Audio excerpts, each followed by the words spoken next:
ketika orang itu mencintai dunia, itu pasti akan meninggalkan akhirat. Tidak ada orang yang bisa mencintai kedua-duanya secara bersama. Artinya mencintai dunia sekaligus mencintai Allah. Jadi tidak ada orang yang bisa mencintai kedua-duanya. Ibnu Athaillah mengatakan, ma ahbabta syai'an illa kunta lahu abdan. Tidak ada engkau mencintai sesuatu kecuali pasti engkau akan menjadi hambanya sesuatu itu.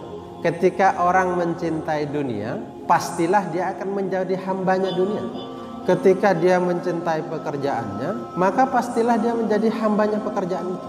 Sehingga dalam satu hari satu malam itu yang dipikirkan pekerjaan itu saja. Wa huwa la yuhibbu an takuna li ghairihi abdan. Sedangkan Allah itu tidak menginginkan kamu itu menjadi hambanya selain Allah. Jadi Allah tidak menginginkan makhluknya itu menjadi hambanya makhluk. Dunia itu makhluk, maka tidak boleh makhluknya Allah itu menjadi hambanya makhluknya Allah juga. Yang diinginkan oleh Allah adalah bahwa makhluknya Allah itu hanya menyembah kepada Allah dan hanya menjadi hambanya.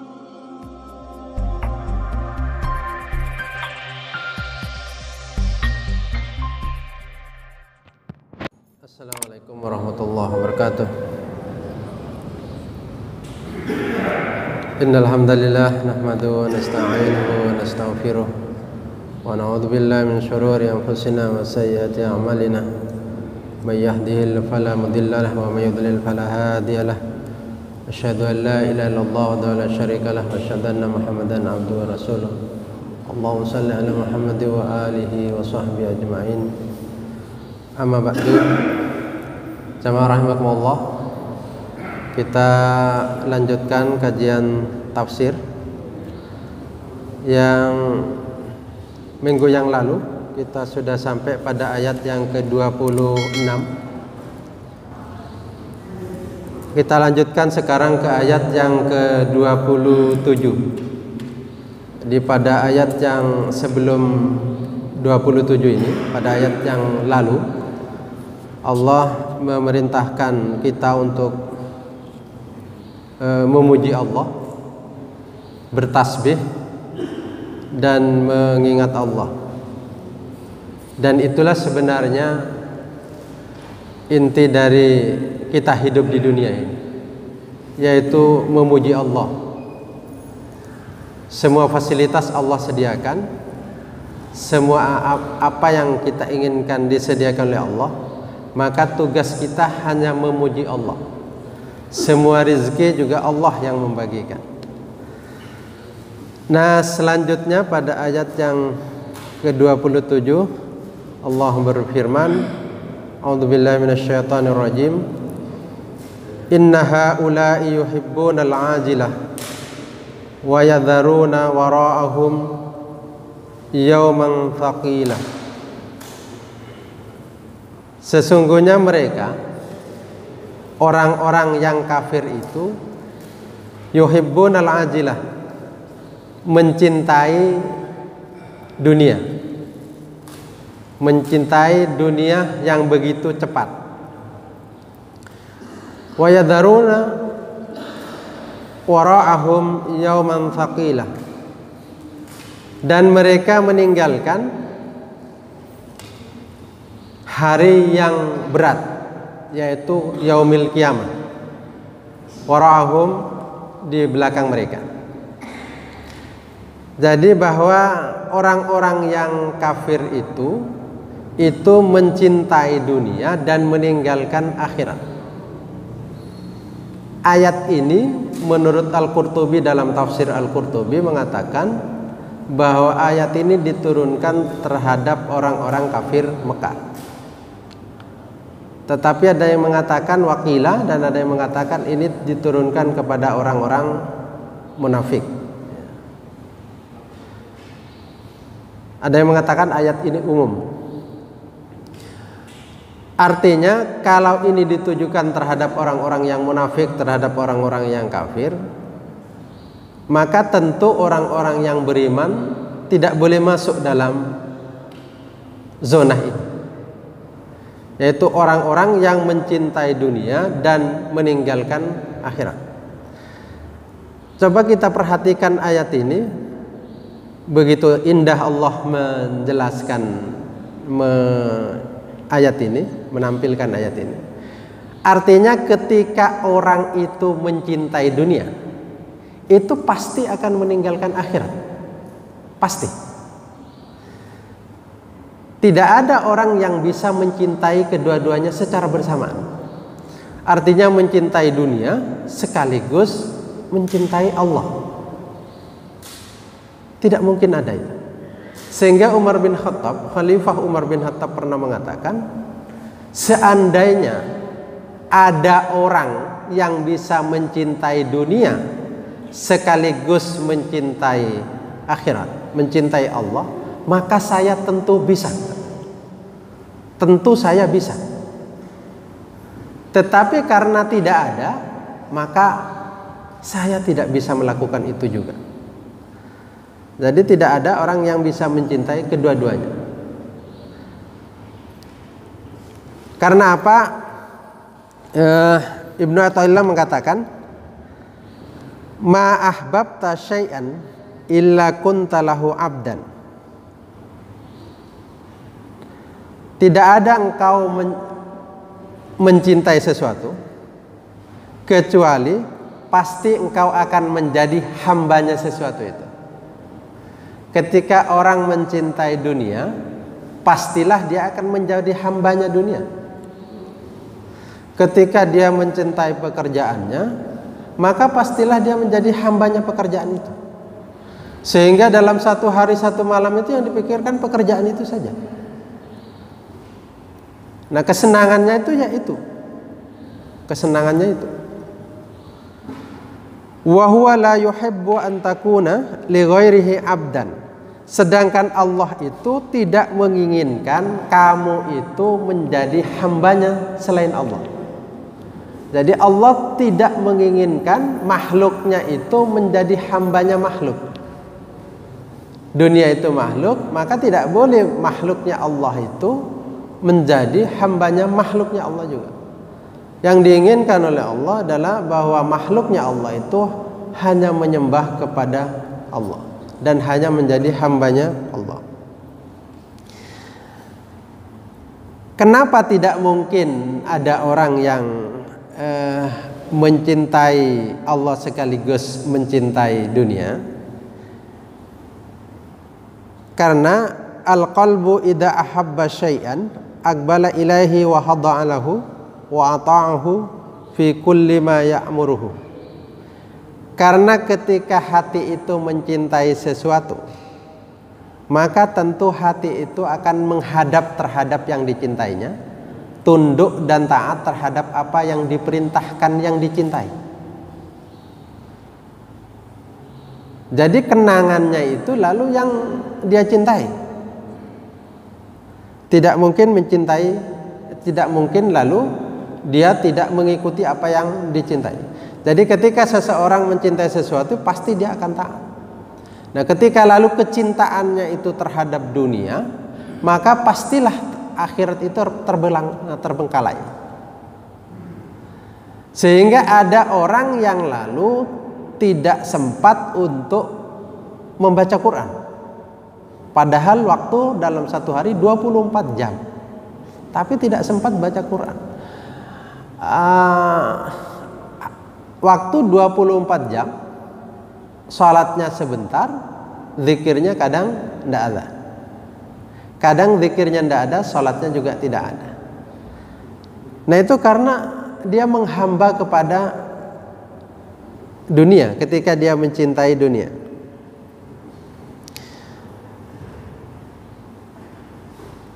Wa idza kana lil qalbi wajhatun wahidatun famahma aqbala minha biha ala maulahu a'rada amma siwahu.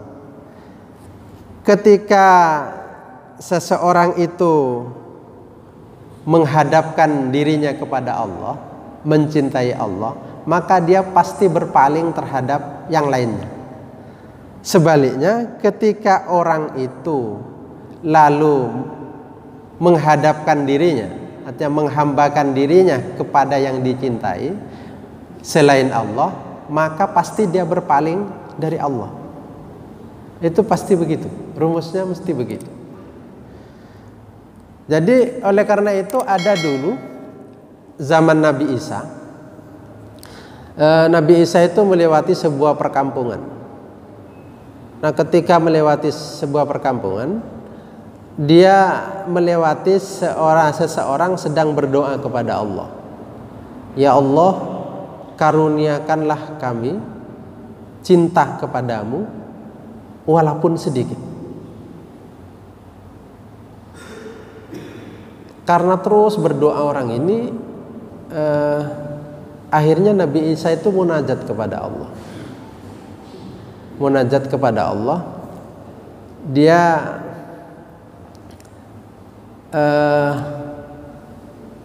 meminta kepada Allah atas permintaan orang itu.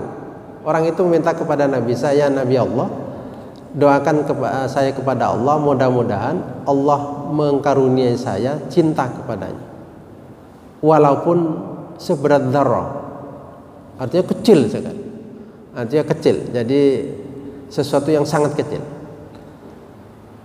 Lalu Nabi Isa munajat kepada Allah. Nah, ketika dia munajat kepada Allah, ya Allah, kenapa engkau tidak mengkaruniai orang ini cinta kepadamu? Wahai Isa, kalau dia dikaruniai cinta, maka tentu akan lain efeknya, walaupun seberat dzarrah. Oleh karena itu Nabi Isa tetap meminta kepada Allah agar orang ini dikaruniai cinta kepadanya. Nah, akhirnya Allah mengabulkan. Jadi orang itu ditakdirkan oleh Allah diberi karunia cinta kepada Allah. Setelah itu Nabi Isa berlalu dari daerah itu. 1 tahun kemudian Nabi Isa lewat lagi daerah itu.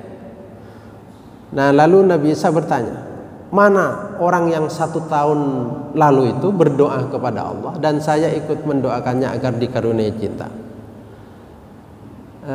Lalu penduduk di situ mengatakan, wahai Nabi Allah, orang itu sudah gila.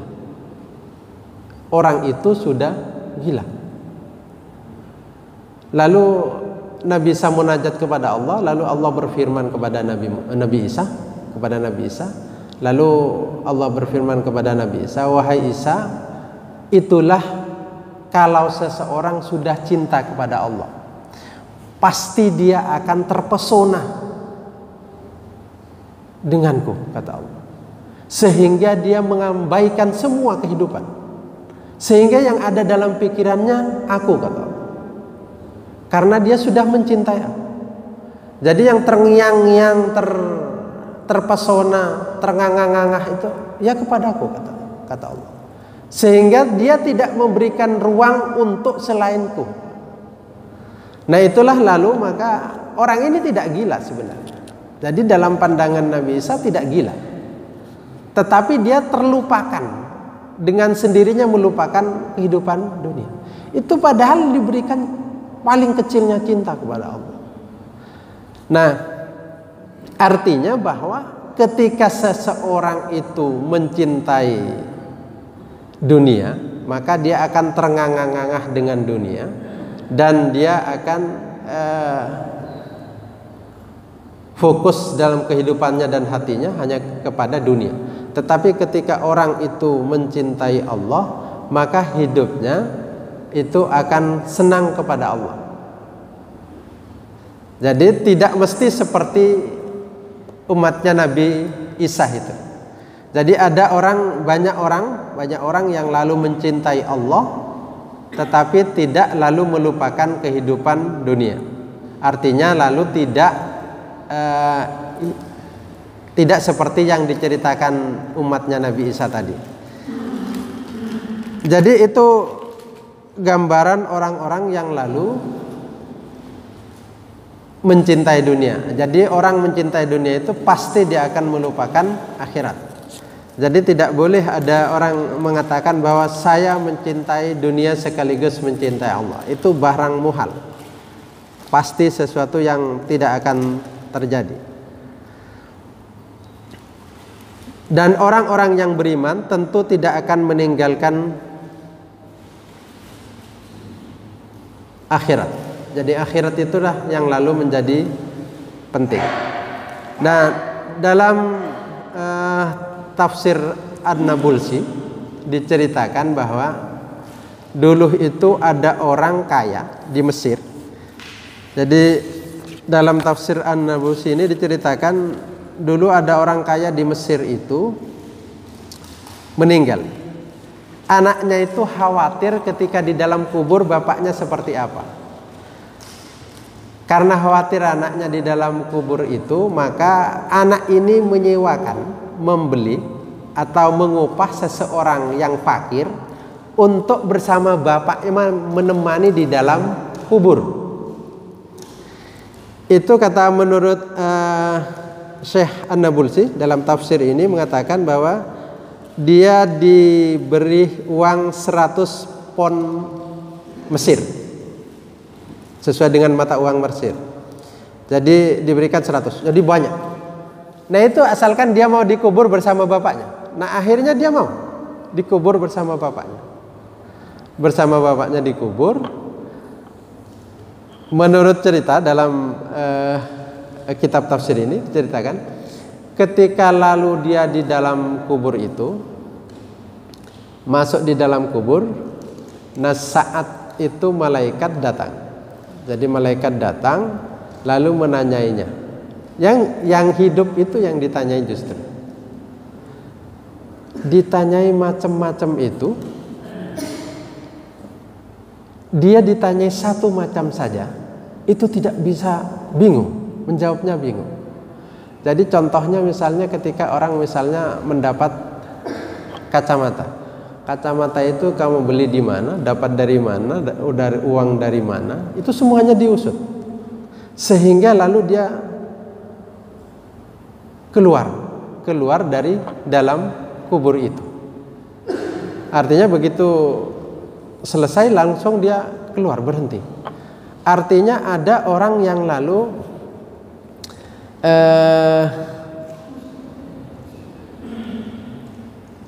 bercerita, orang yang diceritakan seperti ini. Jadi ada orang yang kaya sekalipun itu khawatir betul tentang kehidupan akhirat, sehingga tentu penyesalan itu terjadi di belakang hari. Makanya Rasulullah mengatakan, an-nasu niyamun fa idza matu intabahu. Manusia itu tertidur, baru bisa bangun kalau dia mati. Artinya manusia itu baru merasa bahwa kehidupan itu tidak ada artinya setelah dia meninggal. Bahwa sujud itu berarti, orang itu kalau sudah meninggal baru akan merasa. Nah itu gambaran bahwa orang-orang yang lupa kepada kehidupan akhirat itu pasti dia akan menyesal dan baru akan tersadar apabila dia telah meninggalkan kehidupan ini. Dan orang-orang beriman itu, maka Allah mengingatkan betul bahwa kalau orang mencintai dunia pasti dia akan melupakan akhirat. Nah selanjutnya pada ayat yang selanjutnya Allah berfirman, nahnu khalaqnahum wa syaddadna asrahum wa idza syi'na baddalna amsalahum tabdila. Kami itu, kata Allah, yang menciptakan mereka. Jadi yang menciptakan manusia itu menciptakan semua makhluk, kata Allah. Wa syaddadna asrahum, dan kami telah menguatkan persendian mereka. Wa idza syi'na baddalna amsalahum tabdila. Jika kami berkehendak, kata Allah, maka akan kami ganti mereka itu seperti serupa mereka. Artinya bisa saja Allah menghabisi sebuah kaum dan diganti dengan kaum yang lain. Ketika kaum itu tidak beriman kepada Allah, misalnya bisa saja Allah itu kalau berkehendak menghabisi kaum itu dan dimuncullah kaum orang-orang yang beriman. Artinya bahwa orang-orang yang lalu tidak beriman kepada Allah itu bisa Allah ganti dengan dihabisi begitu saja, lalu diganti orang-orang yang beriman. Bukankah umat-umat terdahulu sebelum Rasulullah itu kan banyak lalu ketika dia melakukan kemaksiatan itu, lalu dia diazab semua, hilanglah semua, diganti oleh orang-orang yang beriman kepada Allah. Nah, jadi kalau azab itu pasti menghabisi semuanya dan tidak bisa ditolong. Hanya yang disisakan orang-orang beriman, itu azab. Nah, ayat ini menggambarkan bahwa Allah itu adalah satu-satunya zat yang maha kuasa. Bahwa Allah itu tidak butuh terhadap kita. Jadi seolah-olah itu Allah mengatakan bahwa kami itu tidak butuh terhadap makhluk sama sekali. Jadi seandainya kami ingin menghancurkan, ya habis dan diganti dengan yang baru. Artinya bahwa kita itu tidak ada apa-apanya. Oleh karena tidak ada apa-apanya, maka tentu mestinya kita bersyukur dan memuji Allah itu.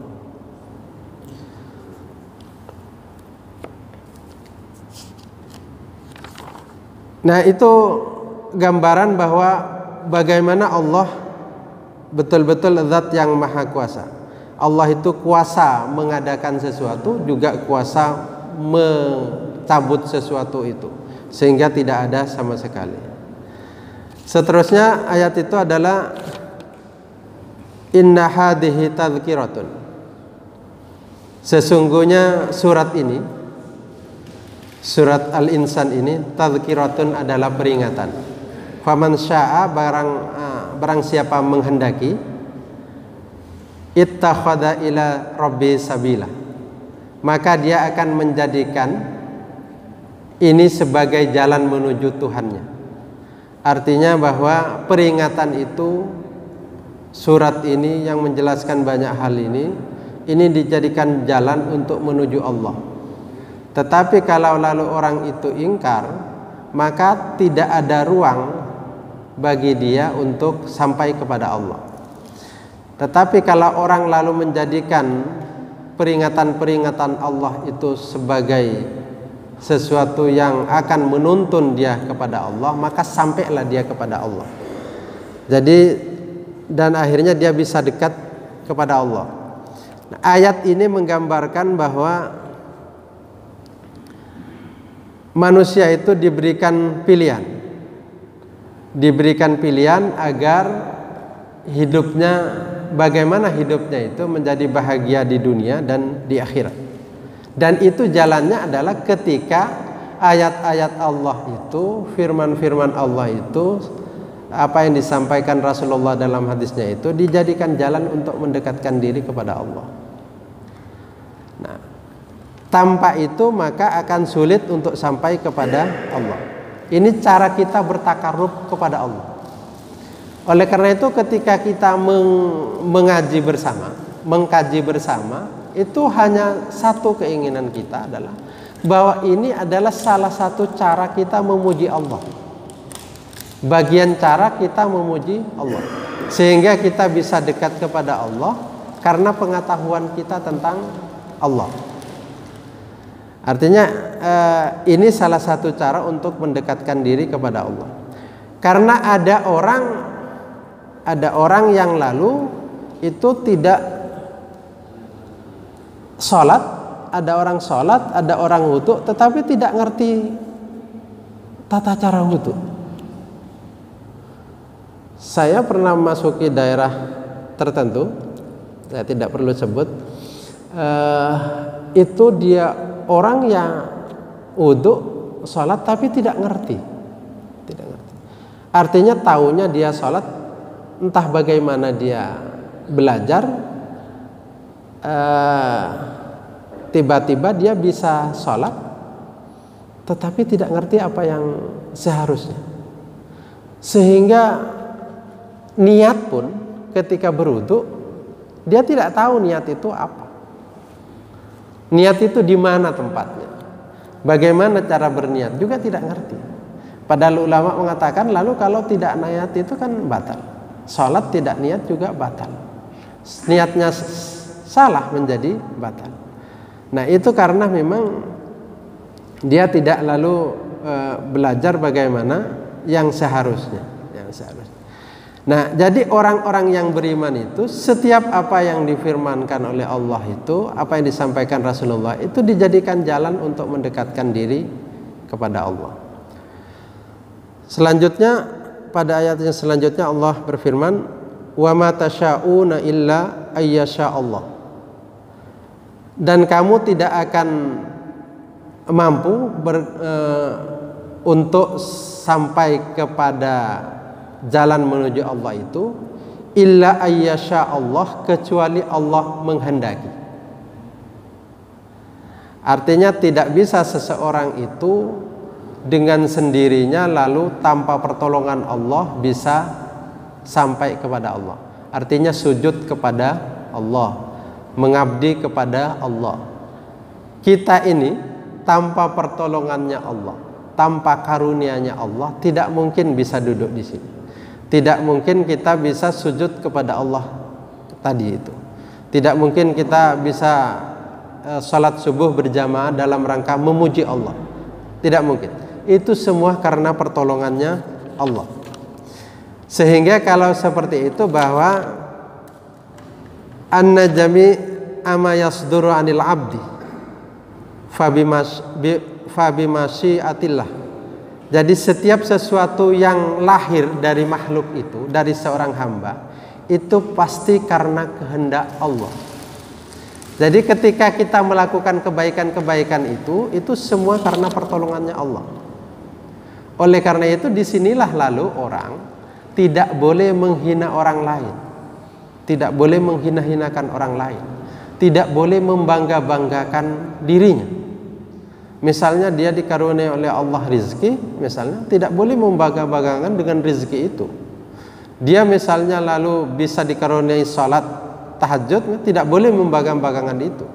Termasuk ketika dia diberikan rizki, tidak boleh membangga-banggakan sedekahnya. Karena itu pertolongannya Allah. Bisa mudah melakukan itu karena pertolongannya Allah. Kan banyak orang yang lalu bisa sehat walafiat tetapi tidak bisa salat tahajud misalnya, tidak bisa salat doa. Itu karena memang dia jauh dari Allah. Jadi Allah ingin menegaskan bahwa semuanya itu atas pertolongannya Allah. Innallaha kana aliman hakima. Sesungguhnya Allah itu maha mengetahui, hakiman maha bijaksana. Jadi ketika Allah mensifati dirinya itu aliman hakima, itu Allah maha tahu, artinya maha tahu, Allah maha tahu terhadap orang-orang yang lalu dia dituntun menuju kepada kebaikan, dan juga Allah maha bijaksana untuk menuntun orang itu menuju kebaikan. Kalau Allah itu senang terhadap hambanya, itu dituntun sampai nyampe kepada sesuatu yang dikehendaki. Misalnya ketika Allah menakdirkan dia menjadi orang yang dekat, itu bukan hanya lalu rajin sholat, rajin sedekah, tetapi diberi pengetahuan oleh Allah untuk dekat kepada Allah.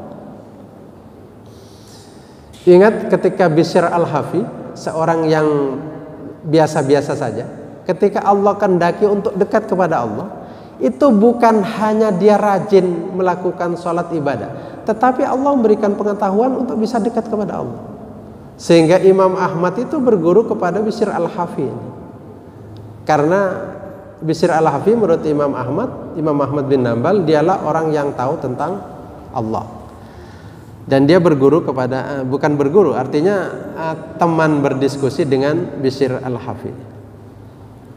Nah pada penghujung ayat itu lalu Allah berfirman, yudkhilu may yasha fi rahmati wadh-dhalimina a'adda lahum 'adzaban alima. Dialah yang memberikan, dialah yang memberikan terhadap orang yang dikehendaki itu rahmat, memasukkan rahmat.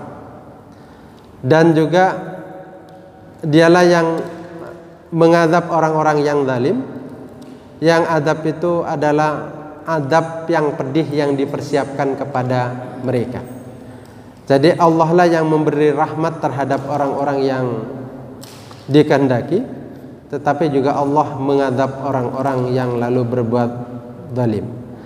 Jadi ayat terakhir ini sebagai penutup dari surat Al-Insan ini memberikan pilihan-pilihan kepada kita, apakah kita ingin menuju kepada rahmatnya Allah atau justru kita menjadi orang-orang yang zalim. Artinya bahwa apakah kita mau menuju surganya Allah atau justru kita memilih untuk menuju neraka. Dan itu pilihan-pilihan, tetapi Allah sudah menggambarkan banyak hal.